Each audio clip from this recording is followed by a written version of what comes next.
یقیناً قرآن وہ کتاب ہے جس میں کوئی شک یا ریب نہیں ہے،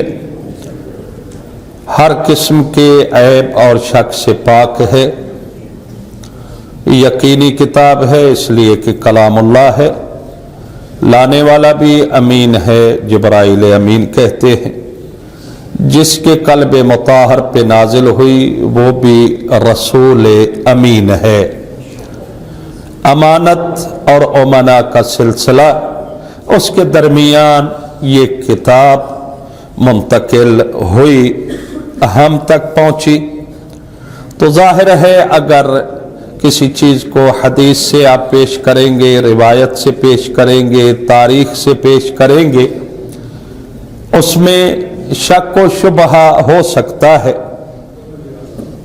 ہم اگر اپنی کتاب سے بیان کریں گے تو دوسرے کہیں گے یہ ان کی کتاب میں روایت ہے، ہماری میں نہیں ہے،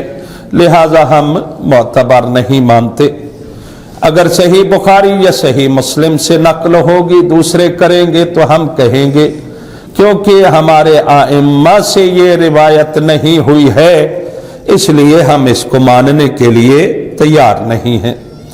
لیکن جب قرآن سے آپ کوئی چیز پیش کرتے ہیں تو جو اپنے آپ کو مسلمان کہلاتا ہے وہ سر جھکا لیتا ہے کہ واقعاً اس میں سنی شیعہ والی بات نہیں ہے، دیوبندی وہابی والی بات نہیں ہے، یہ تو کلام اللہ ہے اور اللہ نے قرآن کو سنی شیعہ پہ نازل نہیں کیا تھا یا وہابی دیوبندی پہ، اللہ نے قرآن کو نازل کیا تھا مؤمنین اور مسلمانوں پر، ان کے لیے کہ وہ اس کو راہ مشعل بنا کر آگے چلتے رہیں۔ جیسا کہ خالق کائنات نے علی ابن ابی طالب جیسا امام عطا کیا ہے تو شیعہ کو عطا کیا ہے، نہ کہ غالی اور مقصر کو عطا کیا ہے۔ ہماری صورتحال تو یہ ہے کہ اب شاید کوئی شیعہ ملے ہی نہیں، کیونکہ ہم ایک دوسرے کے اتنے دشمن اور مخالف ہو گئے کہ بعض نے کہا فلاں، بعض جو ہیں وہ غالی ہیں اور یہ مقصر ہیں، جبکہ دشمن آپ کو زیر کرنے کی اور مٹانے کی کوشش اس لیے کر رہا ہے کہ آپ شیعہ ہیں، لیکن آپ اپنے آپ کو شیعہ قبول کرنے کے لیے تیار نہیں ہیں۔ شیعہ ہی شیعہ کے بارے میں کہتا ہے یہ مقصر ہے، یعنی اس کا اسلام سے کوئی تعلق نہیں ہے، یا یہ غالی ہے، یہ دین سے دور ہے، اسلام سے دور ہے، شیعت سے دور ہے،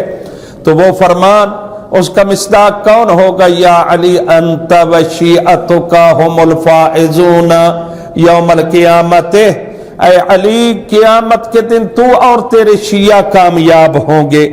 جب دشمن ہمیں مارتا ہے تو دیکھتا نہیں ہے کہ یہ مقصر ہے یہ غالی، صرف دیکھتا ہے کہ ٹائٹل شیعہ کا ہے، ان کو مار دو مٹا دو۔ جیسا کہ کہیں بھی کوئی حقیر، کہیں بھی کوئی بلی کتا مر جائے تو وہ ہمارے ذمہ لگ جاتا ہے کہ ہم نے مارا ہے، بلی مری ہے، کتا مرا ہے، یا کوئی اور نجس العین مرا ہے، وہ کہا جاتا ہے انہوں نے مارا ہے۔